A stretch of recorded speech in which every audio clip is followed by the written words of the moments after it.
കോഴിക്കോട് കണ്ണൻകടവ് അഴീക്കൽ തീരത്ത് കരക്കടിഞ്ഞ തിമിംഗലത്തിന് രക്ഷകരായി മത്സ്യത്തൊഴിലാളികൾ. ജീവനോടെ കരക്കടിഞ്ഞ തിമിംഗലത്തെ മത്സ്യത്തൊഴിലാളികൾ കടലിലേക്ക് തിരികെ അയക്കുകയായിരുന്നു. 13 മത്സ്യത്തൊഴിലാളികൾ 2 മണിക്കൂർ നീണ്ട പരിശ്രമത്തിനൊടുവിലാണ് രക്ഷാപ്രവർത്തനം പൂർത്തിയാക്കിയത്.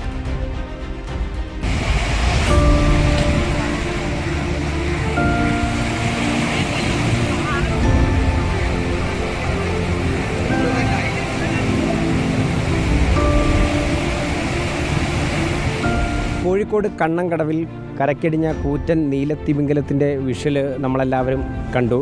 ഈ വിഷ്വലിന് പിന്നിലുള്ള ഒരു കൂട്ടം മനുഷ്യരാണ് നമ്മളോടൊപ്പം ഉള്ളത്. ഇത് കോരപ്പുഴ ചേരുന്ന ഭാഗമാണെന്ന് തോന്നുന്നില്ല? കോരപ്പുഴ ചേരുന്ന ഭാഗം, പിന്നെ അക്കരെ കണ്ണൻകടവ് എന്നാണ് ഈ സ്ഥലത്തിൻ്റെ പേര്. അപ്പോൾ എപ്പോഴാണിത് ശരിക്കും തിമിംഗലം? 9:30 സമയം ഉണ്ടാവും രാവിലെ. ഞങ്ങളവിടെ ബീച്ചിലവിടെ കല്ലിൻ്റെ മുകളിൽ ഇങ്ങനെ ഇരിക്കുമ്പോഴാണ് ഇത് ഫസ്റ്റ് കണ്ടപ്പോൾ ഞങ്ങൾ വിചാരിച്ച് ഏടി ഉണ്ടോ ചെറിയ, പിന്നെ അതാണെന്ന് വിചാരിച്ച് ഫസ്റ്റിൽ ഡോൾഫിയാന്ന് വിചാരിച്ച്. പയ്യെ അടുത്തടുത്ത് വന്നപ്പോഴാണ് ഇത് രാജാവാന്ന് മനസ്സിലായത്. അപ്പോൾ ഇതിനിത് കരക്ക് കുത്തി മണ്ണിലേക്ക് കയറിപ്പോയി. പിന്നെ ഇതിന് കഴിച്ചിലാകാൻ കഴിയുന്നില്ല. അങ്ങനെ ഞങ്ങൾ ഓടി വന്ന് നമ്മൾ ഇതിൻ്റെ മുമ്പേ ഒരു വീഡിയോ ഒക്കെ കണ്ടിട്ട് ഇങ്ങനെ രക്ഷപ്പെടുത്തുന്നത്. അല്ലേ നമ്മൾ ഇറങ്ങൂല പേടിച്ചിട്ട് ഇതെന്ത് ചെയ്യുമെന്നുള്ള കണക്കൂട്ടില്ല. ഇപ്പോൾ വീഡിയോ ഒക്കെ കണ്ടതിൻ്റെ കൊണ്ട് നമ്മൾ ഇറങ്ങി വന്ന് ഞങ്ങൾ 4 പേര്, രാജീവേട്ടനും ഞാനും പിന്നെ ഷൈജു പിന്നെ സുധീർ എന്ന് പറഞ്ഞ ആളാണ് ഫസ്റ്റ് ഉണ്ടായത്.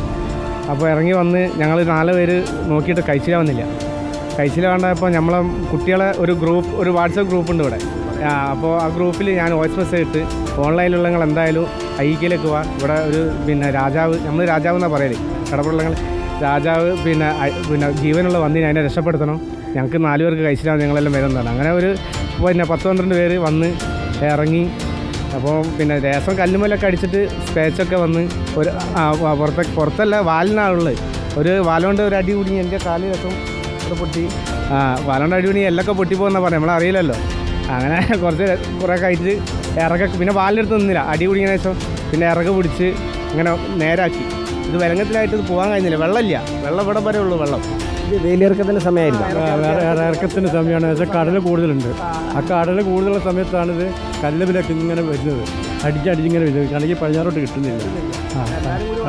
കടൽ ശക്തി കൊണ്ടിട്ട് പിന്നെ ഞങ്ങൾ നേരെ അങ്ങനെ കുത്തനാക്കിയപ്പോൾ പിന്നെ കടലിങ്ങനെ വരില്ലേ, പൊങ്ങി വരില്ലേ.